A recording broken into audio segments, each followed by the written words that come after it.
A man has a choice. I chose the impossible. I built a city where the artist would not fear the censor, where the great will not be constrained by the small, where the scientist would not be bound by petty morality. I chose to build Rapture. But my city was betrayed by the weak. So I ask you, my friend, if your life were the prize, would you kill the innocent? Would you sacrifice your humanity? We all make choices, but in the end, our choices make us.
E aí, aqui é o Zangado e hoje a gente vai no Apenas Jogar trilogias. E a trilogia que eu trago para vocês novamente, só que dessa vez com a inclusão do Infinity, é a trilogia BioShock. Eu tinha feito antes a história e a análise completa do 1, 2 e as expectativas do 3. Dessa vez eu vou retirar as expectativas e inserir a análise. Então quem já viu esse vídeo antes pode pular direto para o Infinity, que vai estar lá na casa dos 34 minutos. Então vamos ao nosso ritual padrão, vão lá, prepara um lanche reforçado para durar o vídeo inteiro, um casco de canguru chinês à milanesa acompanhado de uma batata palha, um guaraná ralado, acho que já tá show demais. Se acomoda, fica confortável e vem com o tio. BioShock é um game de tiro em primeira pessoa com alguns elementos de survival horror, produzido e distribuído pela 2K, lançado para Xbox 360, PlayStation 3 e PC no ano de 2007. Vamos começar pelo enredo, que é um dos vários pontos fortíssimos do jogo, abordando vários assuntos polêmicos. Antes de começar a contar aonde o game se inicia, eu preciso contar a história que aconteceu antes do game se iniciar. Como assim, Zangado? Seguinte, antes do game começar e você vivenciar os acontecimentos, o jogo já começa com uma história definida de acontecimentos anteriores, entenderam? Então, vamos lá. Para se entender BioShock, a gente precisa saber a história de Andrew Ryan, que é o principal responsável por tudo isso acontecer. Andrew nasceu na Rússia, da qual testemunhou a revolução de seu país. Em 1919, ele fugiu da Rússia e se mudou para a América, porque lá ele acreditava que poderia realizar seus inúmeros sonhos. Ryan era um homem muito inteligente, cientista e um grande filósofo. Ele sempre observava as ações dos humanos e cada vez mais os desprezava. Ryan era contra o socialismo, dizia que ele não se esforçaria ao máximo para obter destaque entre milhões, para que suas conquistas fossem divididas por igual para pessoas que ele apelidava de parasitas, que eram preguiçosos e amantes da ignorância. Ryan era contra o fanatismo religioso, acreditava que a religião cegava as pessoas, porque como a humanidade não era capaz de enxergar que milhares de pessoas foram mortas e ainda vão morrer por religião. E a gota d'água para Ryan foi quando os Estados Unidos usou a bomba atômica no Japão, em Hiroshima. Ele, como cientista, ficou horrorizado porque os parasitas usavam a ciência da maneira mais estúpida possível e decidiu fazer algo a respeito. Ryan, na América, se tornou um homem extremamente rico e usou da sua fortuna para construir seu sonho, uma cidade onde não haveriam deuses, apenas homens, explicando para vocês um lugar sem religião. O artista não temeria o censor, explicando para vocês que o artista não temeria a censura, onde o cientista não seria obrigado pela moralidade mesquinha, explicando, os cientistas iriam atrás de todas as respostas sem medo de serem atacados de alguma maneira por humanitários ou religiosos, onde o grande não seria limitado pelo pequeno. Esse último serve de exemplo para muitas pessoas, onde as pessoas que vencem na vida não se sintam culpadas pelos demais não conseguirem isso. Se o cara venceu na vida, não quer dizer que ele vai virar um completo babaca. As pessoas tendem a querer que as pessoas que têm as coisas, que são bem de vida, se sintam mal por isso. Tipo, aquele cara ali é Mauricinho, ele é boyzinho, ele tem isso, ele tem aquilo. Tipo, eu ando de busão, eu sou humilde. Humildade não tem a ver com quanto de dinheiro que você tem no banco, não, jovem. Humildade tem a ver com a maneira que você trata as outras pessoas, por igual. Nem toda pessoa que é bem de vida é humilde, nem todo pobre é humilde. Tem muita gente que a casa não tem reboco na parede, mas o cara anda só com roupa da moda. Vocês entenderam, né? Continuando. Essa cidade iria se chamar Rapture, uma cidade submersa inspirada em Atlântida, e nela Ryan iria selecionar as pessoas que para ele eram as mentes mais brilhantes do mundo, que seguiriam sua filosofia de vida com um sorriso estampado no rosto. Em 1946, a cidade foi concluída e desde esse ano até 1958 foi exatamente do jeito que ele sonhou. Rapture ganhou um enorme poder econômico e uma política extremamente forte. Uma cientista alemã chamada Brigitte Tenenbaum descobriu um parasita aquático que traria células-tronco. Esse parasita foi apelidado de Adam. Ele ampliava as capacidades físicas e mentais de um humano, além de curar doenças e ferimentos. Eu vou falar mais sobre essa cientista mais pra frente na análise. Ryan criou parques temáticos, comerciais de TV, tudo para popularizar o tal Adam, que seria a prova concreta de que seu sonho era real, que o seu povo era melhor que os demais. A cidade cresceu tanto que os empregos menores eram necessários, afinal, alguém precisa varrer o chão. Alguém precisa recolher o lixo. E como obrigar pessoas com um ego maior do que a própria cabeça a fazer algo desse tipo? Algumas pessoas começaram a se destacar também entre os demais. E assim como em qualquer lugar, humanos são humanos. E a inveja, a insatisfação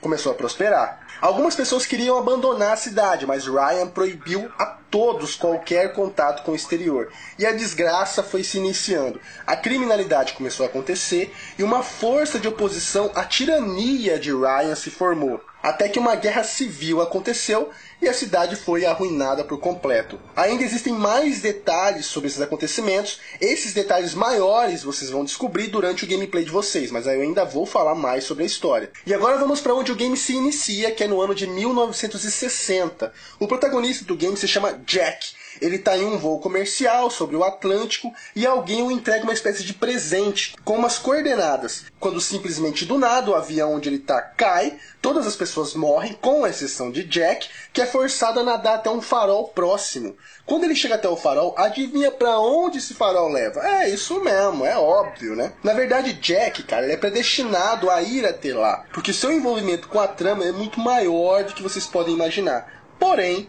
Jack não faz a menor ideia disso ainda. Ao chegar lá, Jack vê alguma coisa matando um homem. E aí ele vê que ele tá muito fodido, né? E quando de repente um homem chamado Atlas o chama por um rádio que o Jack encontra. Em BioShock não há cutscenes, então todas as cenas de diálogo no jogo, entre todos os personagens que irão aparecer, serão justamente por esse rádio que Jack carrega. Atlas foi o líder do grupo rebelde que era contra Andrew Ryan. E ele diz a Jack que ele tá tentando sair da cidade junto com sua mulher e filho.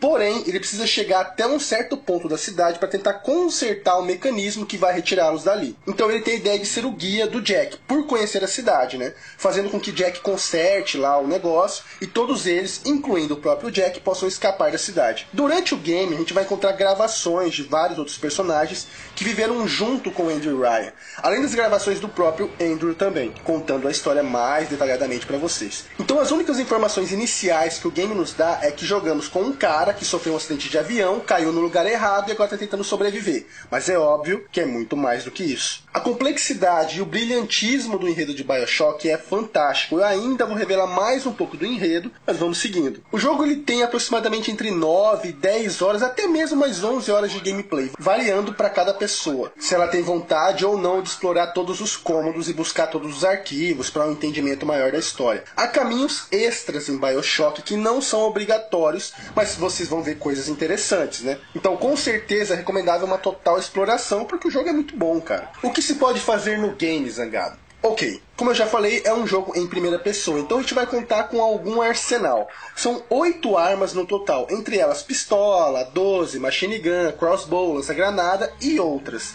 Todas elas muito estilosas, e a gente pode fazer upgrades nelas conforme o game for avançando. Você também ganha uma câmera fotográfica. Tirando foto de um inimigo, os pontos fracos deles são expostos pra gente. A jogabilidade do game é um pouco lenta se comparada a qualquer outro game de primeira pessoa, principalmente se pegar games dinâmicos como COD e BF. É muito diferente. Então esses jogadores talvez venham a se irritar com isso. Pra mim foi apenas uma questão de costume. O que eu senti falta foi que quando você atira na perna de um inimigo, ele não manca, não há reação por parte do corpo. Cada inimigo tem uma barra de HP e ele só morre quando essa barra zera. Eu sou a favor de barra de HP apenas para mini-chefes e chefes. Mas fazer o que, né? É uma questão de gosto, não interfere em nada no jogo. O Jack ele possui uma barra de HP, que é preenchida com kits médicos encontrados no game, ou comida também. Você encontra cigarros e bebida alcoólica. Se você beber demais, você vai ficar bêbado por alguns segundos. E existe outra barra, que eu sempre chamava de barra de mana, mas não é mana não, é barra de Eve. O que é isso, Zangado? Vamos lá para a história novamente. Lembra da cientista que descobriu o Adam, a Bridget? Então, a partir do Adam, criou-se um soro chamado de Eve, que ele daria superpoderes às pessoas. Esse fator contribuiu muito para a destruição da cidade. Essa barra de Eve existe porque o Jack, conforme o game vai avançando, vai ganhando poderes. E usar esses poderes consome essa barra. Inicialmente, Jack ganha o poder de Electrobolt, que pelo próprio nome indica, envolve eletricidade. Em seguida, ele ganha o poder de incineração, que é do fogo. Daí em diante, os poderes que no game são chamados de plásmides surgirão e o jogador vai poder escolher qual ele quer, dependendo do caminho que você escolher na história. Alguns estarão disponíveis, outros não. Peraí, Zangado, o caminho a escolher é... Em BioShock, em certos momentos, você toma decisões que vão te apresentar 2 finais diferentes. O bom e o mal. Que escolhas são essas, Zangado? Eu já vou falar. Aguenta um pouquinho. Esses plásmides também passam por upgrades e a combinação de ataques deixa seu personagem único. Se um inimigo estiver na água, você pode eletrocutá-lo. Então se você queimar um deles, a ação mais óbvia que ele vai ter vai ser correr para a água, que estiver próxima. Quando ele entrar na água para apagar o fogo, você usa eletricidade na água e dá um combo duplo. Aí vai da imaginação de cada um, da combinação de cada um. Na cidade existem vários sistemas de segurança, câmeras e metralhadoras com sensores, que estão prontos para disparar chuva de bala para qualquer intruso que cruze seu caminho. Apenas os cidadãos da cidade podem caminhar sem serem atacados. Então você também tem a capacidade de hackear, para que elas fiquem a seu favor atacando todos os inimigos. Quando você vai hackear, aparece um minigame que você tem que resolver. Caso você erre, o alarme é disparado e robozinhos voadores, que são os guardas de segurança, vão te atacar. Se você usar seu plasmid elétrico, nocauteia os robozinhos por alguns segundos e você também pode hackeá-los e eles vão te acompanhar como se fossem guarda-costas. É bem legal. Você pode hackear as máquinas que vendem itens também, para elas venderem os itens mais baratos para você. Assim como abrir cofres também. Outra coisa que tem no game é o dinheiro. Com o dinheiro você compra kit médico, soro, munição para arma, em máquinas específicas de vendas espalhadas por todo o game. Agora vamos falar sobre o lance de escolhas, que definem o final do jogo. Aonde elas surgem? Bom, durante o processo de tentativa de fuga do Jack, ele vai se deparar com 2 personagens fulminantes que para mim são responsáveis pelo enorme sucesso da franquia, devido ao carisma de ambos, que são os Big Daddies e as Little Sisters. Antes, eu vou deixar rolar a cena onde você vê eles pela primeira vez, nitidamente. Essa cena pra mim é a mais memorável do game. Vamos deixar rolar.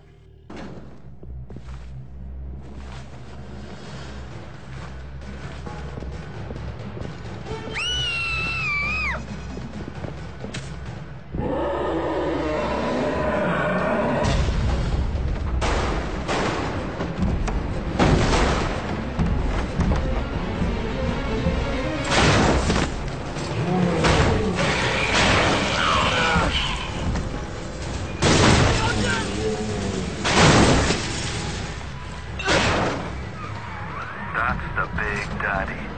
She got it on him. He keeps her safe.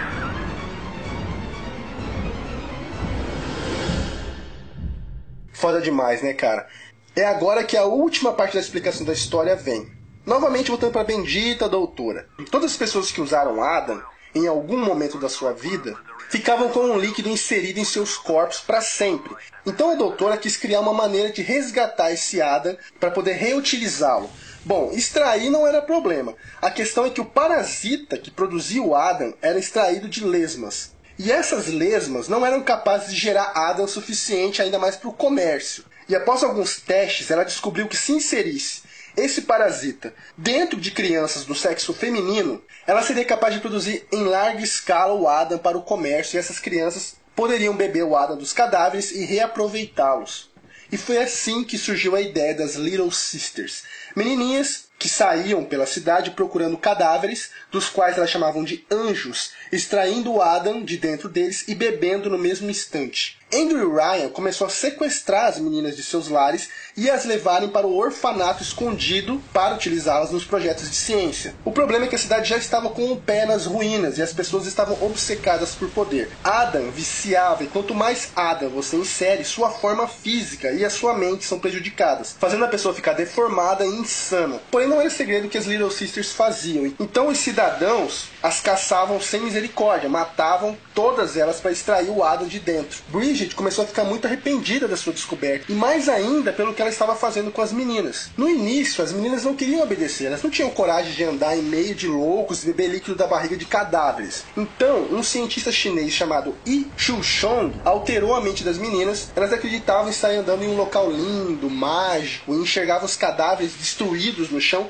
como lindos anjos. A taxa de mortalidade das Little Sisters estava muito alta, e com a cidade indo pro saco, não tinha mais meninas na cidade. Então o Dr. Chuchong iniciou o projeto Protector para garantir que nenhuma menina seria morta mais. E assim surgiu os Big Daddies. São seres humanos que tiveram sua pele e órgãos enxertados em grandes trajes reforçados de mergulho. Emitem sons parecidos com os de baleias e também feromônios que atraem as Little Sisters. A relação de ambos é de um amor paterno incondicional. Ninguém pode se aproximar de uma Little Sister. Os Big Daddies são capazes de morrer por ela sem pensar duas vezes. Os humanos escolhidos para serem utilizados como os Big Daddies eram criminosos. Existem dois tipos físicos de Big Daddies, os Bouncers e os Roses. Meus preferidos são os Bouncers disparados. Big Daddies possuem 3 estados emocionais que são refletidos pelas cores do seu capacete. O verde quando ele está feliz, andando com a sua protegida. O amarelo quando ele está em estado de alerta, ele está pressentindo perigo.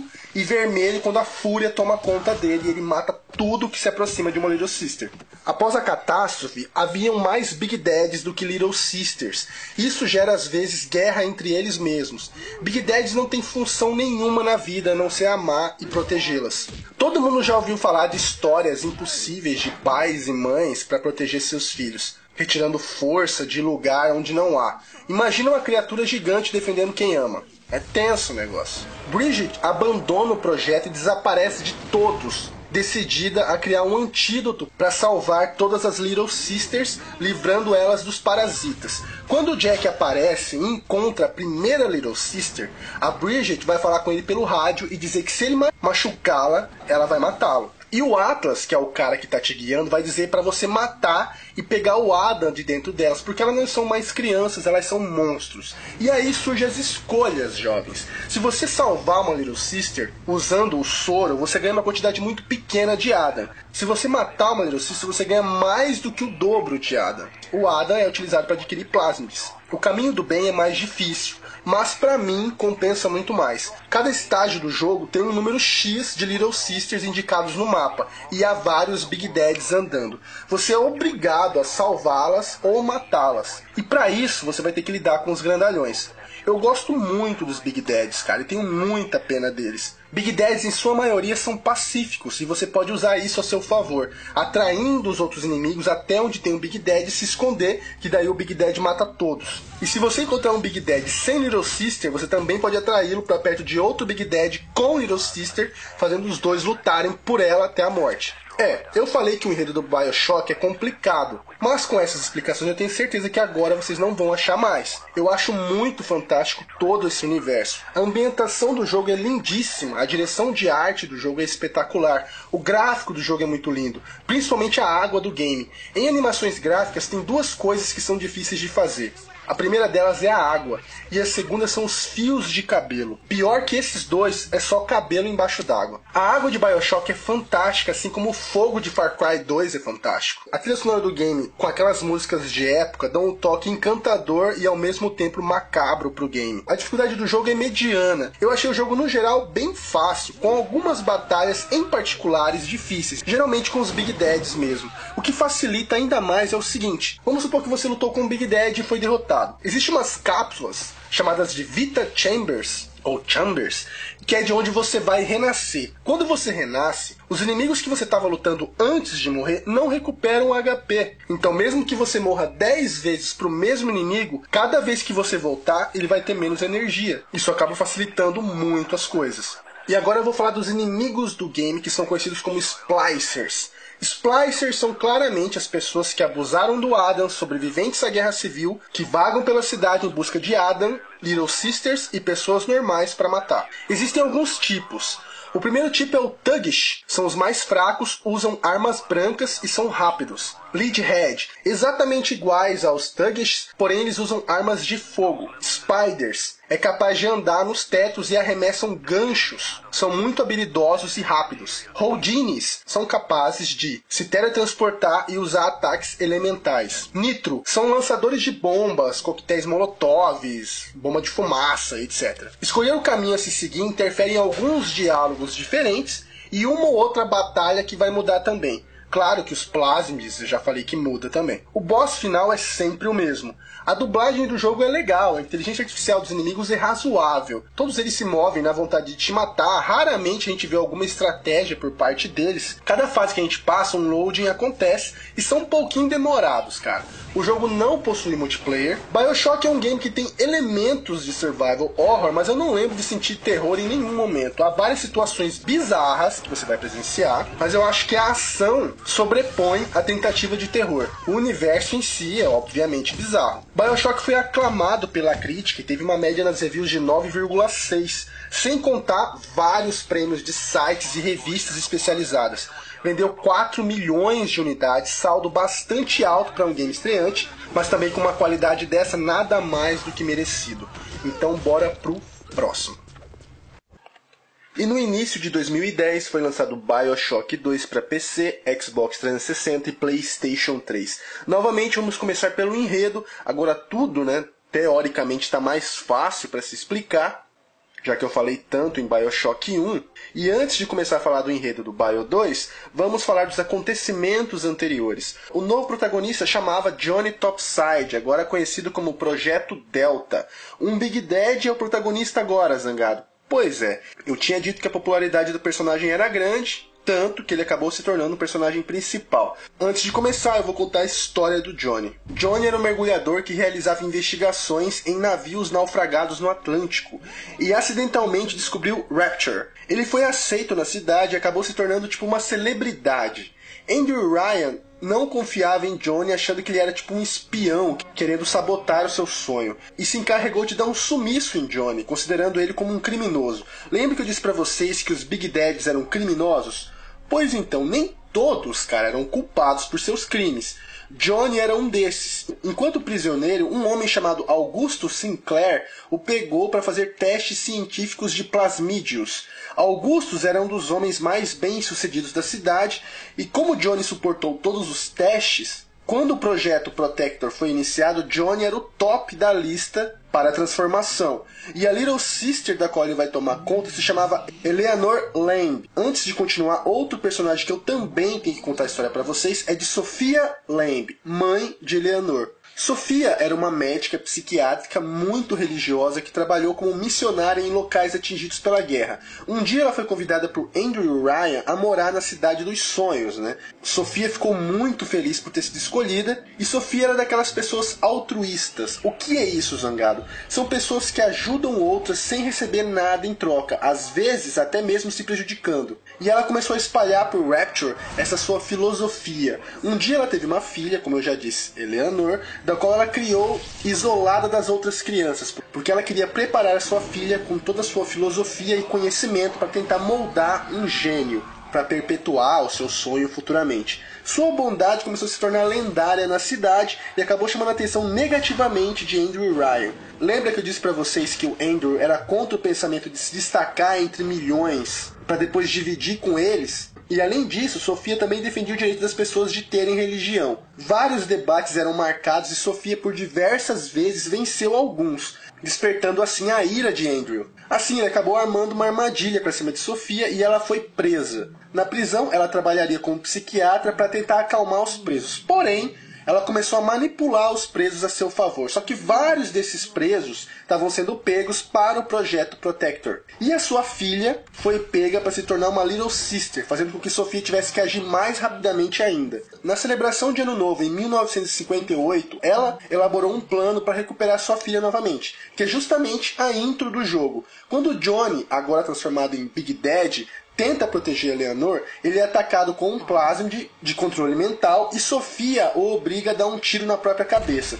Sophia e seus aliados se escondem novamente porque já sabiam que a guerra iria estourar e decidem ficar afastados e protegidos enquanto ela ocorria. Durante esse período, Sophia fez inúmeros testes para tentar fazer sua filha voltar ao normal. Eles conseguiram em parte, porque ela se tornou humana novamente, mas o parasita ainda estava alojado dentro dela. Sophia queria criar um super poderoso altruísta e usou um amigo cientista chamado de Dr. Alexander como cobaia. Como os experimentos não estavam dando certo, ela resolveu experimentar em Eleanor, acreditando por ela ter sido uma Little Sister antes, ela responderia melhor às pesquisas. E realmente dava certo. E assim, vários testes foram feitos aplicando altíssimas doses de Adam. Eleanor passou a odiar sua mãe e sua hipocrisia de bondade. E a única memória que ela tinha de alguém que realmente se importava com ela foi a de Johnny. E assim ela começou a elaborar planos para tentar escapar. Sophia então surgiu com as Big Sisters. Seriam as Little Sisters depois de muito Adam na veia na fase pré-adolescente. Apesar de muito altas e magras, elas ainda estão beirando a adolescência.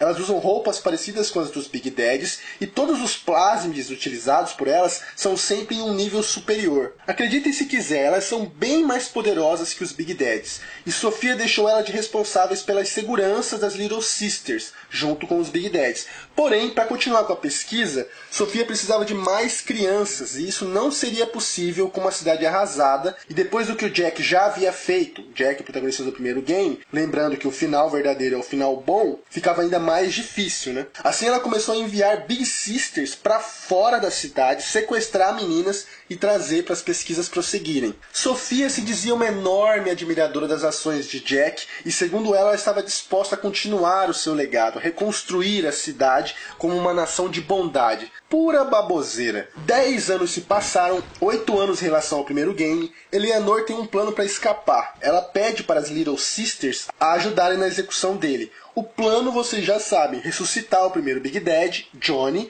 o único que ela é capaz de confiar, que iria fazer de tudo para poder ajudá-la. Porém, quando Johnny desperta, ele não se lembra mais de Eleanor. Ele é apenas um Big Daddy que busca proteger qualquer Little Sister. Mas Eleanor manda mensagens telepáticas, fazendo aos poucos com que Johnny lembre dela. E assim Johnny parte para salvá-la a todo custo. Johnny obviamente não fala, mas vai contar com a ajuda da doutora Bridget, aquela que descobriu o Adam, e de Augusto Sinclair. Johnny, apesar de ser um Big Daddy, ele é mais ágil que todos eles e menos resistente. Durante o gameplay, também teremos algumas escolhas e elas vão definir os finais do jogo, onde nesse game são 3 e novamente o do bem é o correto. A história do game é fantástica e muito bem desenvolvida. O game dessa vez continha entre 11 e 12 horas de gameplay, oscilando da mesma maneira que o primeiro, variando para cada jogador. E o que se faz no game agora, Zangado? Bom, a maioria das coisas prevaleceu, então é melhor eu dizer o que ficou diferente. Agora Johnny conta com algumas armas diferentes, 8 no total, mas a 12 foi mantida, né? Ainda bem. A novidade é que ele tem aquela arma chamada de Drill, uma arma que a gente sempre via nos braços dos Big Daddies. Essa arma é uma broga que mata com muita facilidade os inimigos. Então, além de soro, kit médico, nós vamos encontrar combustível também para essa arma funcionar. E apesar de ter outras 7 armas diferentes, para mim, essa broca ainda é a melhor. Se eu dizia que a jogabilidade do primeiro game era lenta, a gente jogando com um humano normal, vocês imaginam no Bio 2 jogando com um Big Daddy. Ela é bem lenta. Até para andar agora, tem que ter paciência e se acostumar. Agora, haverá momentos onde nós teremos que andar na água. Porra, Zangado, não é andar na água, é nadar. Não, é andar mesmo. Johnny é muito pesado, então ele anda no fundo da água até outro lugar. Outra coisa que mudou foram as escolhas. Eventualmente, vamos encontrar outros Big Daddies no caminho. Sofia criou novos tipos de Big Daddies, então os Bouncers e os Roses estão escassos nesse jogo, e 2 novos surgirão. Rumbler, ele é o mais leve dos Big Daddies, fazendo ele ser o mais ágil também, e menos resistente. Ele lança vários robozinhos que disparam mísseis quando avistam algum inimigo. Alpha Series são os Big Daddies grilados, estão nem aí para as Little Sisters, são grilados o tempo inteiro. Provavelmente durante a conversão para Big Daddy alguma coisa deu errado. Eles são do mesmo protótipo de Johnny, usando as mesmas armas e os mesmos plásmides. Ao vencermos um Big Daddy, a Little Sister que ele carrega, nós temos a opção de matá-la e extrair o Adam, como antes, ou adotá-las, que é uma novidade do jogo. Quando a gente adota, elas vão andar no ombro do Johnny e vão indicar pra gente onde é que estão os anjos para ela coletar o Adam. Então o processo é mais demorado e mais difícil. Porque quando você encontra o anjo e deixa a Little Sister, ela começa a coletar o Adam. E nesse processo vai vir uma horda de Splicers. Como sempre, o caminho do bem é bem mais difícil. Sofia fez os Big Daddies serem mais úteis. Eles não ficam apenas andando por aí chamando Little Sisters. Além de protegê-las, eles também ficaram responsáveis pela manutenção da cidade. Então algumas vezes a gente vai ver eles consertando as coisas. A ambientação do jogo continuava espetacular, o game ainda usava o mesmo motor gráfico, mas teve grandes melhorias nos detalhes dos personagens. A trilha sonora do game se manteve fiel ao primeiro jogo, o jogo continuava fácil, eu achei ainda mais fácil que o primeiro jogo, porque o Johnny é muito forte. O jogo trouxe 2 novos inimigos, o Brute. Esse Splicer ele é bem peculiar, cara. Pela aparência se vê que ele é daqueles fortões resistentes. Até aí, nenhuma novidade. Uma coisa estranha é que quando humano, eles eram homofóbicos enrustidos. O que é isso, Zangado? Sabe aquele cara que fala que odeia gay, mas no fundo é doido pra liberar o croquete? Então, chama ele de Brute. Crawlers são os Spiders que já foram expostos ao Adam tempo demais. Sua demência está no limite e sua aparência humana já nem existe mais. A dublagem do game ainda era apenas legal, nada demais, e a cada fase passada ainda tinha os benditos loads que eram demorados. Dessa vez o game possuía multiplayer e na época do lançamento do game era bastante jogado. Hoje em dia eu já não sei informar pra vocês. No multiplayer tem um pequeno enredo. Você é um cidadão de Rapture, bem no ápice da Guerra Civil. Existem 6 tipos de personagens e 7 modos diferentes, entre Deathmatch, Team Deathmatch, o último sobrevivente, onde não tem respawn, morreu, acabou, um Capture the Flag, que só que em vez de ser bandeira é com Little Sister, e por aí vai. BioShock 2 teve uma média de 8,7 nas reviews mundiais, inferior à do primeiro game. Os críticos reclamaram da enorme semelhança com o primeiro jogo e pouca inovação. Porém, os fãs adoraram o game, vendeu mais do que o anterior, chegou a 5 milhões de unidades. O jogo contou com várias DLCs, acrescentando novos inimigos, armas, mapas e modos para o multiplayer. 2 novos inimigos que foram acrescentados. Os Buttons traziam apenas uma aparência diferente. Era um Splicer bastante fraco que usava armas brancas e a Red também com uma aparência diferente, que usava arma de fogo. Um novo Big Daddy também foi acrescentado, chamado de Lancer, mais alto, mais magro do que os outros Big Daddies, porém com a resistência média. Usava ataques lasers. Ele supostamente seria uma evolução do Alpha Series. Bom, eu achei BioShock 2 com um brilhantismo igual, a emoção no enredo com personagens fortes e uma ótima campanha. Pra mim, é um excelente game da mesma forma que foi o primeiro.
E isso nos traz a BioShock Infinite, game que vocês já conferiram a meia hora aqui no canal. O jogo foi lançado em março de 2013, desenvolvido pela Irrational Games e distribuído pela 2K, disponível para PC, Xbox 360 e PlayStation 3. E vamos começando pelo enredo. Assim como os dois primeiros jogos, ele é extremamente complexo e com muitos detalhes que só são revelados com total exploração do cenário. Eu vou tentar simplificar aqui para vocês, sem spoiler, claro. O jogo se passa no ano de 1912, ou seja, anterior aos dois primeiros jogos. Mas antes de falar direto de como o game começa, eu vou falar de alguns acontecimentos que se passam antes da história começar. O protagonista do game se chama Booker DeWitt, e quando ele tinha 16 anos de idade, ele já fazia parte da cavalaria dos Estados Unidos e participou da batalha de Wounded Knee. Apesar de jovem, seu talento era absurdo e Booker assustava seus companheiros de regimento pela sua enorme agressividade nos combates. Ele costumava colecionar escalpo dos seus adversários. Depois que a batalha passou, ele acabou se arrependendo das atitudes monstruosas que ele fez, então procurou um padre para tentar se purificar e pedir perdão a Deus pelo seu passado. Mas no último instante ele desistiu da ideia, questionando a existência de um Deus. Quando ele fez 18 anos, ele se casou, mas sua esposa acabou falecendo pouco tempo depois. Com isso, ele acabou virando um alcoólatra e viciado em jogos de azar. Após umas tentativas frustradas de emprego, ele decidiu se tornar um investigador particular, mas seus vícios ainda continuavam e suas dívidas aumentavam mais e mais. Booker é um cara muito depressivo e amargurado e é o primeiro protagonista da trilogia a falar e ter personalidade. Em 1912, Booker agora tem 37 anos. Ele é abordado por um casal misterioso que oferece a ele uma oportunidade de zerar suas dívidas. Tudo o que ele precisa fazer é ir até uma cidade chamada Columbia e resgatar uma moça que vive lá chamada de Elizabeth. Sem muitas alternativas, Booker aceita o trabalho. O que ele não fazia ideia é que essa cidade ficava nos céus. Era mantida voando devido a uma combinação de física quântica, além de enormes balões e dirigíveis. Eu acho que ninguém nunca ia imaginar uma coisa dessa, né? Ela é gigantesca e isolada, assim como Rapture era nos outros jogos. Quando Booker chega na cidade, tudo parece perfeito. Jardins belíssimos, pessoas felizes, construções maravilhosas, mas em seguida ele vai descobrir que o lugar está muito longe de ser perfeito. A cidade está à beira de uma guerra civil. De um lado, nós temos os fundadores, liderados por aquele que se diz o profeta, um homem de Deus, Comstock. Esse que afirmava que Colômbia era a sua versão da América, era o novo Éden, e ele seria o pastor desse lugar. Ele implantou um fanatismo religioso na cidade, cobrando dízimos com valores absurdos e espalhando por toda a cidade monumentos dignos de faraós de sua imagem. Além disso, o preconceito racial também era propagado. A única raça que seria digna do céu seria a raça branca. Negros, asiáticos seriam a escória. E com o passar dos anos, a cidade foi totalmente moldada. E assim, dividida em vários setores. Classe alta, média, pobre, miserável e industrial. Os pobres, em sua imensa maioria, eram imigrantes. que eram isolados e discriminados por quase toda a cidade. Comstock acreditava que ele era o escolhido, e anos mais tarde ele se casou com uma de suas devotas mais fiéis, Lady Comstock, do qual o filho de ambos seria praticamente o novo Jesus. No caso, nasceu uma menina, Elizabeth. A oposição formada aos fundadores era a união de várias facções que lutavam por igualdade, conhecidos como Vox Populi, palavra em latim que significa voz do povo. A líder desse grupo era Daisy Fitzroy. Quando criança, ela havia sido levada até Colômbia como prisioneira e foi forçada a trabalhar como doméstica na casa de Comstock. Daisy tinha uma profunda admiração por Lady Comstock, pelo seu caráter e por ela ser uma mulher imensamente respeitada por todos. Algum tempo depois, ela teve que sair como fugitiva porque ela foi acusada do assassinato de Lady. Ela foi perseguida como um animal por um tempo, mas acabou sendo encontrada e passou por inúmeras situações. Ela iria ser condenada à lobotomia, costume antigo de inutilizar as pessoas. Ela ainda continuaria viva, mas suas funções cerebrais não funcionariam normalmente. A pessoa ia parecer um zumbi. Mas algumas coisas aconteceram e ela escapou da prisão levando uma quantia em dinheiro. Daisy, na verdade, era um gênio e ela não aceitava mais o tratamento diferenciado e a enorme opressão criada na cidade. E depois de alguns anos ela acabou se tornando a grande líder da oposição. A questão é que todos esses anos de conflitos e mortes transformaram Daisy. Ela não era mais uma mulher querendo justiça. Ela era uma mulher querendo vingança. Ela e seus seguidores agiam com muita violência, sendo mais violentos que os fundadores. Daí surgia a dúvida se eles realmente eram melhores, porque a forma brutal de agir comprovavam que não, que eles eram tão ruins quanto. Quando Booker chega na cidade, ele descobre que Elizabeth está em uma enorme torre e está sendo mantida trancada lá por muitos anos. No caso, Elizabeth agora tem 17 anos. Elizabeth é como se fosse uma princesa da Disney. Ela até parece a Bela da Bela e a Fera. Ela é linda, meiga, inocente, mas não pensem que ela é uma menininha, uma mulherzinha de personalidade fraca. Ela se impõe, ela não chora por nada e ela encara tudo de frente. E com o passar da campanha, o personagem dela ganha mais força e mais simpatia do jogador. Você realmente se envolve com ela e fica determinado a protegê-la mais e mais. Você torce pelo bem do personagem. A história de Infinity é contada de uma forma que dá um entendimento melhor ao jogador. Como assim, Zangado? Vou tentar ser mais claro. A história dos dois primeiros games são excepcionais, mas a maior parte de cada história é contada através de arquivos de áudios que a gente vai encontrando. E uma parte menor, nas poucas cutscenes, batalhas contra chefes, que surgem os diálogos ali e, claro, o final do jogo. Pois bem, Infinity também é contado dessa forma, só que existe mais detalhes devido à presença da Elizabeth. O constante diálogo com ela, a cada momento, a cada passo que você dá, facilita você entender mais as coisas que acontecem e descobrir mais sobre ela e sobre o Booker. A história do jogo não tem mais aquele clima macabro dos games anteriores. Ela procurou manter apenas a emoção e o drama. A história comove, é muito bonita. Booker se envolve muito com Elizabeth, mesmo sem entender o porquê. Ele cada vez mais se preocupa com ela, chegando a um ponto de fazer aquilo não mais pelo dinheiro, e sim porque ele quer o melhor para ela. O sonho de Elizabeth é ir para Paris, e o trato do Booker é levá-la para Nova York. Quando ele passa a gostar dela, foda-se Nova York. A história do jogo, como vocês já perceberam até agora, é foda, mas decepciona em alguns aspectos também. Pô, Zangado, eu vi muita gente falando que era perfeita e não sei o que. Não, não é perfeito. E eu vou dizer pra vocês o porquê. Quando nós vimos aquele primeiro gameplay do jogo lá na E3, e quando vocês viram o meu vídeo da meia hora, o que a gente percebeu? Escolhas. Existem escolhas a serem feitas em certos momentos. Tá, Zangado, e daí? Isso é bom. Sim, é ótimo. Mas isso também nos dava a ideia de que o jogo teria vários finais. É ou não é? Os dois primeiros jogos possuem mais de um final e eles também possuem escolhas. Em Infinity, escolhas não servem para quase nada e são muito raras, levando para um final único. Tá, Zangado, verdade, seria melhor ter 2 ou 3 finais, mas foda-se, a campanha é bem maior, tem 10 horas de duração, e ter um final só não pode ser considerado defeito. Tá bom, tá bom. Se para alguns de vocês isso não importa, tudo bem. A segunda coisa que me incomodou foi quanto ao Songbird. Quem lembra dele? Ele que também apareceu no gameplay da E3, e o marketing em cima dessa criatura não foi brincadeira.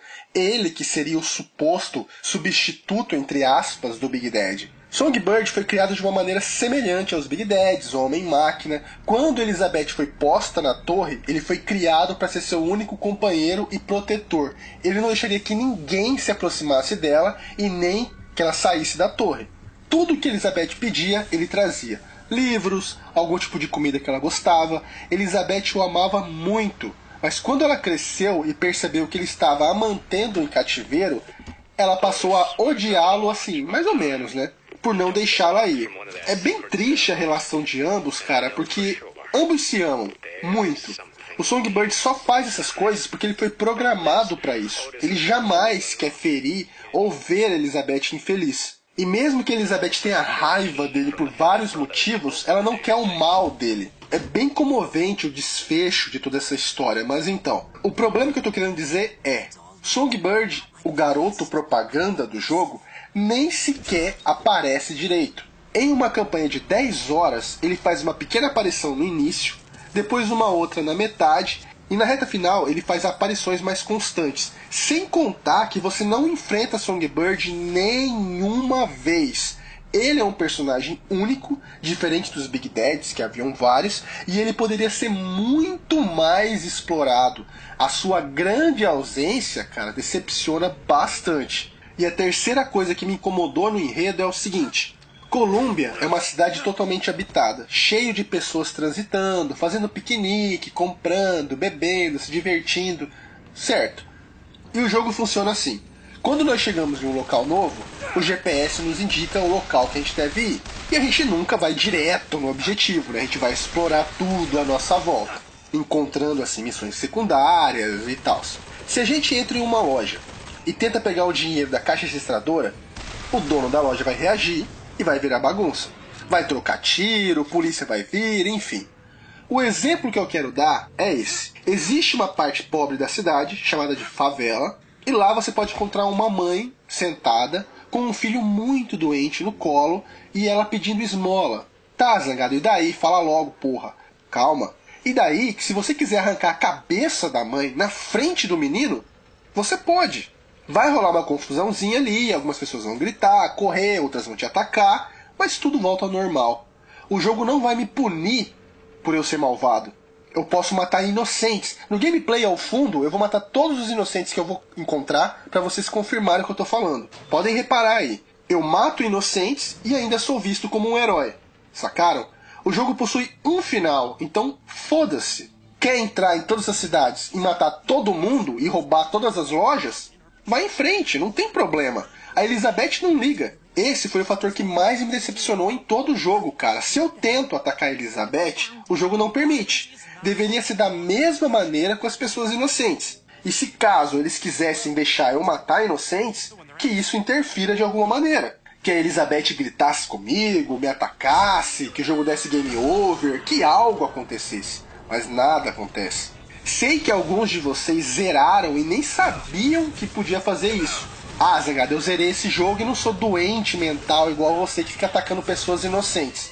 Eu também não saí matando inocentes, cara, mas eu fui testar pra poder falar na análise. Enfim, como eu já disse, a campanha do jogo dura aproximadamente 10 horas. Isso se você jogar como eu joguei, explorando tudo e fazendo todas as sides que eu encontrei. Agora eu vou falar de como o game funciona. Bom, ele segue o mesmo ritmo dos primeiros jogos e algumas coisas só mudaram de nome. Você pode andar, correr, pular, mirar, atirar, utilizar seus poderes. O game tem uma pegada mais de ação frenética, tiroteios constantes, bem diferente dos anteriores. O Mana agora é chamado de Sais. Os Plásmides de Vigor. Alguns Plásmides permaneceram, como o ataque elétrico, e existem outros, como enviar um grupo de corvos para devorar o inimigo, semelhante ao ataque do Dishonor, que lança ratos. Uma novidade nesse assunto é que além de utilizar os ataques especiais, nós podemos criar armadilhas com eles, concentrar uma quantidade de energia no chão e quando o inimigo passar por ali, é acionado. Você pode upar esse vigor nas máquinas, podendo upar as armas também. aumentando a quantidade de munição, de dano, enfim. Booker também pode utilizar uma espécie de armadura que não serve para proteção, e sim para upgrade. Você usa uma espécie de luva que vai te dar um bônus qualquer, sei lá, vamos supor. Toda vez que você der um ataque físico, o inimigo vai ter 75% de chance de pegar fogo. Ou então você vai ter uma bota que quando você estiver próximo de morrer, o dano dos seus ataques vão triplicar. Sei lá, tô dando exemplo. Outra novidade do jogo é que agora, além da barra de HP e mana, existe uma barra de shield. E também existe um líquido capaz de ampliar a quantidade dessas 3 barras, só que uma de cada vez. A minha dica é upar primeiro a barra de shield no máximo, porque ela é uma barra regenerativa. Depois que ela estiver no máximo, você vai ter muita proteção e aí sim você começa a investir no HP. O jogo facilita muito se você fizer isso. Durante a batalha, Elizabeth vai sempre estar ao seu lado. E o meu medo é de que ela fosse uma inútil chorona, mas ainda bem que não. Ela é extremamente útil nas batalhas. Primeiro, que ela é capaz de abrir portais e trazer objetos que te auxiliam nos combates. E ela é capaz de abrir esses portais a qualquer momento e qualquer distância, desde que tenha um ponto para poder ativar ali, né? Lógico. Os lugares onde ela é capaz de abrir esses portais são bem destacados no mapa. Além disso, durante a batalha, ela está sempre explorando o cenário e caso você esteja morrendo, ela vai te jogar uma poção de HP ou de mana. Você não precisa se preocupar com Elizabeth, porque ela não sofre risco nenhum de dano nas batalhas. No final das contas, esse é o Bioshock mais fácil de todos. Eu só fui morrer pela primeira vez, cara, quando eu estava prestes a zerar. Elizabeth não coleta itens apenas nas batalhas, ela também coleta quando você está explorando, mas nesses casos de exploração apenas, sem risco de inimigos, ela só procura por dinheiro. Quando está em batalha, ela procura por mana, por HP e por munição. Existem alguns locais que são trancados e só podem ser abertos com lockpicks no jogo chamado de Gazuas, ou Gazuas, sei lá. E a Elizabeth que utiliza esses lockpicks para destrancar. A menina é manjona no destrancamento das coisas. Além disso, as missões opcionais são sempre ligadas a encontrar algo que auxilie a revelar algum código. Quem encontra o livro, ou a carta, ou o pedaço de papel é o Booker. Mas quem decifra é a Elizabeth. Eu falei, essa menina é útil. Bagarai. E a última novidade é a arma nova chamada Skyhook.